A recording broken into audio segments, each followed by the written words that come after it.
The year is 1968. Detroit is in the middle of a horsepower war that's getting more brutal by the month. Engines are growing bigger, louder, and more aggressive. The streets are full of big block monsters pushing 400, sometimes even 500 horsepower. Chevrolet has its 427, Ford has its 428 Cobra Jet, Chrysler has the legendary 426 Hemi. Every automaker is chasing the same goal: more cubic inches, more power, more bragging rights. And yet, in the middle of this arms race, Ford makes a strange decision. Instead of building something bigger, they go smaller. A compact V8. Just 302 cubic inches. That's almost half the size of the big block monsters dominating the streets. But here's the twist. This wasn't just another small block engine. It was built for one very specific purpose: to beat Chevrolet at its own game. And what almost nobody realizes is that this engine, the legendary Boss 302, was never supposed to exist in the first place. Because behind the badge, behind the racing victories, behind the screaming high RPM sound that still echoes through muscle car history, there was a secret engineering gamble that nearly destroyed Ford's entire Trans-Am program. And when the engine finally roared to life, it changed American racing forever. But to understand why the Boss 302 became legendary, you have to go back to the late 1960s. Because Ford had a problem, a big one. In 1966, Chevrolet introduced the Camaro Z28. On paper, it didn't look like a monster. The engine was just 302 cubic inches, exactly the limit allowed in the SCCA Trans-Am racing series. The Trans-Am series had strict rules. Engine displacement couldn't exceed 305 cubic inches. Cars had to be based on production models, and manufacturers had to sell a minimum number of street versions to qualify. These rules were designed to keep racing competitive. But Chevrolet found a way to dominate anyway. Their small block 302 was a weapon. The Chevy 302 used a 4.0-inch bore and a 3.0-inch stroke. It revved like crazy. The short stroke meant the pistons traveled less distance with each rotation. That reduced friction, reduced stress on the rotating assembly, and allowed the engine to spin faster without destroying itself. In race trim, those engines could spin past 7,000 RPM without breaking a sweat. And that high-revving power meant one thing. The Camaro started dominating Trans-Am racing. Race after race, Chevrolet teams stood on the podium. Ford watched as their Mustangs started falling behind, and that wasn't acceptable, because the Mustang wasn't just a car. It was Ford's crown jewel. Lee Iacocca had turned it into the most successful sports car in American history. Millions sold. A cultural icon, the car that defined an entire generation.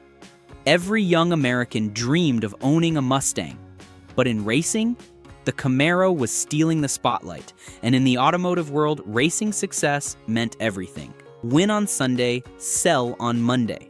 That wasn't just a saying, it was a business strategy. Ford needed an answer, fast. So in late 1967, Ford engineers began working on something radical. They knew they couldn't just modify their existing small block. It wouldn't be enough. The Chevy 302 was too good, too refined, too far ahead.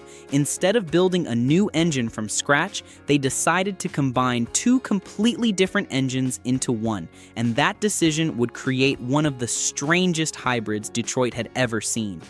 The base of the engine came from the Windsor small block family, specifically the 302 cubic inch block that used a 4.00-inch bore and a 3.00-inch stroke.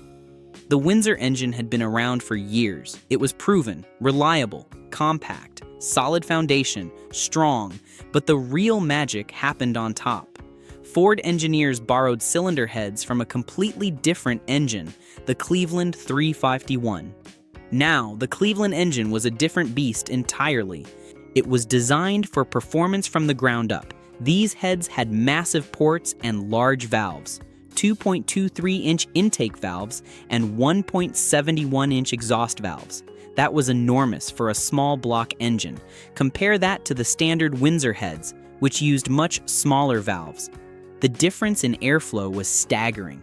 And suddenly, This little 302 had breathing capability closer to a big block race motor. On paper, it was brilliant. Take the compact, lightweight bottom end of the Windsor, combine it with the massive airflow capability of the Cleveland heads, create a high-revving monster that could compete with anything Chevrolet built. But there was a problem. Actually, several. Those Cleveland heads were designed for a much wider engine block. The bolt patterns were different, the port locations didn't match up. The Windsor block was narrower. That meant the engineers had to redesign the entire valve train geometry just to make everything line up. This wasn't a simple bolt-on modification. This was major surgery. Pushrod angles changed. Valve spacing had to be carefully modified. Rocker arm geometry required complete recalculation. Even the cooling passages had to be redesigned so the heads wouldn't overheat under racing conditions. Engineers worked late nights trying to solve problems that seemed impossible. Some designs failed immediately during testing. Others worked for a few minutes before something broke. It was engineering surgery, expensive, time-consuming, and extremely risky. But Ford had no choice. They had to make it work. And then came the camshaft. Ford gave the Boss 302 a solid lifter camshaft with aggressive timing. It wasn't designed for smooth idle or quiet operation. The cam had significant overlap, meaning both intake and exhaust valves were partially open at the same time during part of the cycle. That helped high RPM breathing, but killed low-end torque. It was designed to scream. The production version ran a 10.5.1 compression ratio, extremely high for the era. That kind of compression required premium fuel. High-octane stuff that cost more at the pump, but it made power. Fuel came through a big 780 CFM Holley 4-barrel carburetor mounted on a high-rise aluminum intake manifold. The intake manifold was specifically designed to maximize airflow at high RPM. Long runners, large plenum, optimized for racing conditions. Officially, Ford rated the Boss 302 at 290 horsepower at 5,800 RPM. But here's where things get interesting. Most engineers and historians agree that number was deliberately understated. Why would Ford underrate their own engine? Simple. Insurance companies. In the late 1960s, insurance premiums for high-performance cars were skyrocketing. The higher the horsepower rating, the higher the premium, so manufacturers started playing games with the numbers. They published conservative figures to help customers avoid massive insurance bills. Because in reality, the engine was making closer to 350 horsepower in factory trim. Dyno tests from the era consistently showed numbers well above the official rating. Some tests recorded over 360 horsepower from completely stock engines. And in race configuration, the numbers were even crazier. Trans-Am race versions used high-compression pistons pushing ratios up to 12.5.1. They ran massive carburetors, some using dual 4-barrel setups. Aggressive cam profiles with even more overlap, open exhaust headers that let the engine breathe freely. Intake manifolds were specially designed for maximum high RPM flow. Every component was optimized for one thing: power.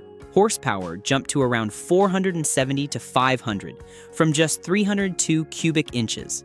That meant nearly 1.6 horsepower per cubic inch, an incredible figure for the late 1960s. To put that in perspective, most engines of the era made about 1.0 horsepower per cubic inch. The Boss 302 was making over 50% more power from the same displacement. But raw power wasn't the biggest advantage. The real weapon was RPM. Most muscle car engines peaked around 5,500 RPM. Push them higher and things started breaking. Valves floated, bearings failed, connecting rods bent. The engines simply weren't designed to spin that fast. But the Boss 302, that engine loved to rev. With its short 3.0-inch stroke and lightweight internals, it could safely spin past 7,000 RPM. Some race engines were pushed to nearly 8,000. At 8,000 RPM, the pistons are traveling up and down over 26 times per second. The forces involved are enormous. Any weakness in the design would cause immediate catastrophic failure. But the Boss 302 survived. At those speeds, airflow became everything, and those Cleveland-style heads delivered. Massive ports fed huge volumes of air and fuel into the cylinders.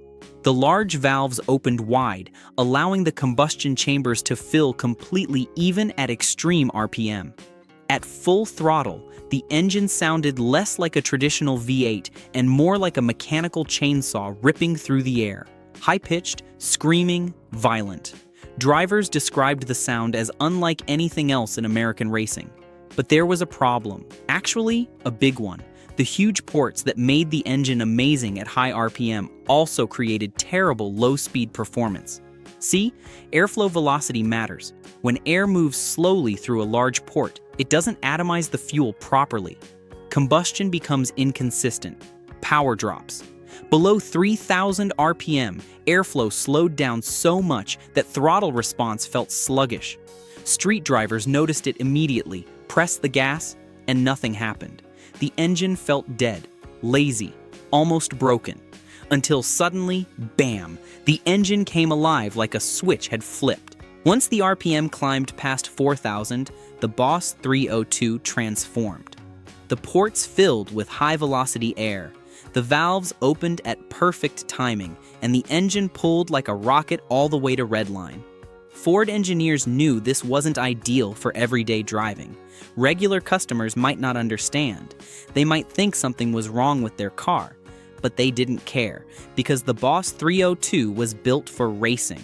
And in 1969, the war officially began. Ford introduced the Mustang Boss 302 to the public. Only about 1,628 units were built that first year, just enough to qualify for Trans-Am homologation rules. The rules required manufacturers to sell a minimum number of street versions. Ford built exactly what they needed, no more. Each car cost around $3,720 when new. That was a significant premium over a standard Mustang. But you weren't buying a standard Mustang, you were buying a race car for the street. Inside the engine bay sat that high-revving 302, paired with a close-ratio 4-speed manual transmission. The transmission was specifically designed for racing. Tight gear ratios kept the engine in its power band during acceleration. The shifter was short-throw, quick, mechanical. The package wasn't about comfort, it was about performance. Quarter-mile times hovered around 14 seconds at roughly 100 mph. Impressive for a small-block Mustang of the era. But here's the thing most people don't understand. The Boss 302 wasn't designed for drag racing. It was designed for road courses, for corners, for handling. The real battlefield wasn't the drag strip. It was Trans-Am racing. And in 1969, Ford handed the keys to one of the most famous drivers in American racing history, Parnelli Jones. Jones wasn't just any driver. He had already won the Indianapolis 500 in 1963. He had competed in NASCAR, off-road racing, and everything in between. He was aggressive, fearless, and incredibly skilled at controlling high-horsepower machines on technical road courses. His reputation was legendary. When Ford signed him, everyone expected immediate success. But when he first tested the Boss 302 Mustang, he wasn't impressed. The car was fast in a straight line, but through corners, it was a disaster. Reportedly, he told Ford engineers something along the lines of, "This thing handles like a truck." The front end pushed wide in corners. The rear end was unpredictable.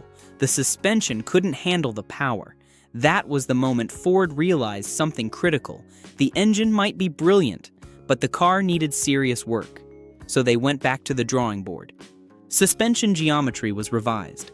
The front suspension was completely reworked. Larger sway bars were added to reduce body roll. The chassis was stiffened with additional bracing. Springs were recalibrated. Shock absorbers were upgraded. Tires got wider, much wider. Brakes were improved to handle the demands of road racing. Weight distribution was optimized. Then the real testing began. Week after week, the team ran tests. They adjusted, refined, tried new configurations, and what they discovered next changed everything. Once the Boss 302 was properly dialed in, it became a monster on road courses. The high-revving engine allowed drivers to stay in the power band through long corners. Even when the car slowed significantly, the engine was still making good power. The lightweight small block improved front-end balance compared to heavier big-block Mustangs. The car turned sharper, responded quicker, felt more alive. Suddenly, the Camaro wasn't so dominant anymore. But the 1969 season was still brutal. Mechanical failures happened constantly. The engines were being pushed to their absolute limits. Oil starvation at sustained high RPM sometimes destroyed crankshaft bearings. In long corners, the oil would slosh to one side of the pan, the pickup would suck air, and within seconds, the bearings would start to fail. Valve springs would fatigue after long races. The constant cycling at extreme RPM wore them out. Springs that started the race perfect would lose tension by the finish. Engines that screamed beautifully at 7,500 RPM on the dyno didn't always survive a full race distance. Mechanics often found metal shavings in the oil pans after races. Sometimes they found worse: chunks of bearing material, broken valve spring fragments, evidence of catastrophic failure barely avoided. One crew member later joked that the bearings sometimes looked like charcoal briquettes. Blackened, destroyed, barely recognizable. So Ford engineers made more changes. Improved oiling systems were introduced. Baffled oil pans prevented starvation in corners. Larger oil pumps increased flow. Additional cooling capacity helped manage temperatures. Stronger forged crankshafts replaced earlier designs. These crankshafts were made from better materials, machined to tighter tolerances, designed specifically for sustained high RPM operation.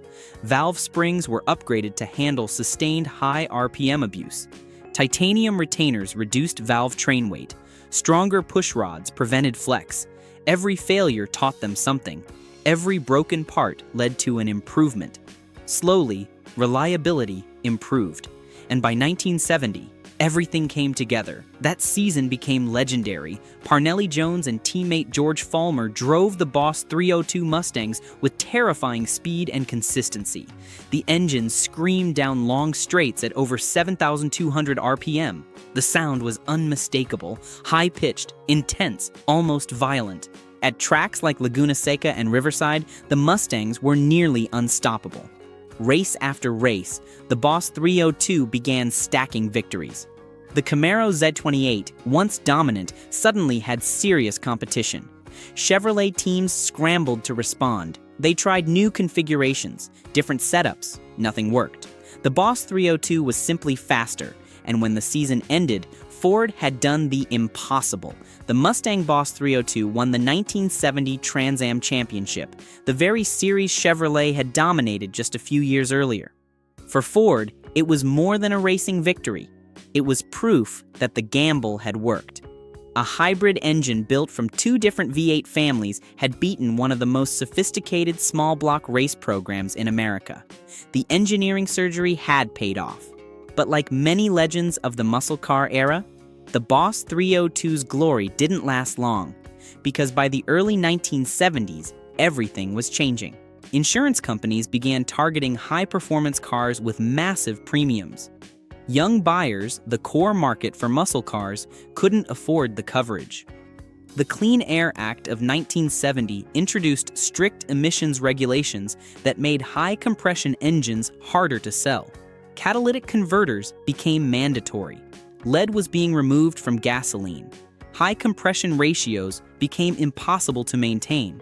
And then came the oil crisis. Suddenly, fuel economy mattered more than raw horsepower. High-revving race engines were no longer a priority. Consumers wanted efficiency, not screaming small blocks. Production of the Boss 302 Mustang ended after the 1970 model year.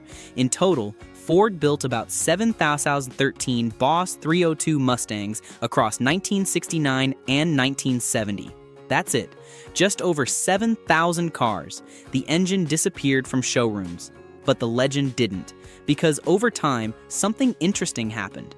Collectors began realizing just how special the Boss 302 really was. A high-revving American small block designed specifically to win road races. A rare hybrid of Windsor and Cleveland engineering, an engine that sounded like nothing else in the muscle car world. By the 1990s, pristine Boss 302 Mustangs were selling for six-figure prices. Collectors fought over them at auctions. Today, some of the best examples sell for over $200,000 at auction. Concours quality cars have crossed $300,000. Not bad for a car that once cost less than $4,000. But the real legacy of the Boss 302 isn't just its value. It's what it proved, that you didn't need massive displacement to win, that smart engineering could beat brute force, that innovation could overcome tradition, and that sometimes the most legendary engines in history are the ones built for a single purpose: to beat a rival. The Boss 302 did exactly that. It took a small block engine, pushed it to nearly 8,000 RPM, and turned it into one of the greatest road racing V8s America ever produced. And it all started with one simple idea: take two different engines, combine the best parts of both, and build something nobody expected. If you enjoyed this story, let me know in the comments what engine or racing rivalry you want to see next.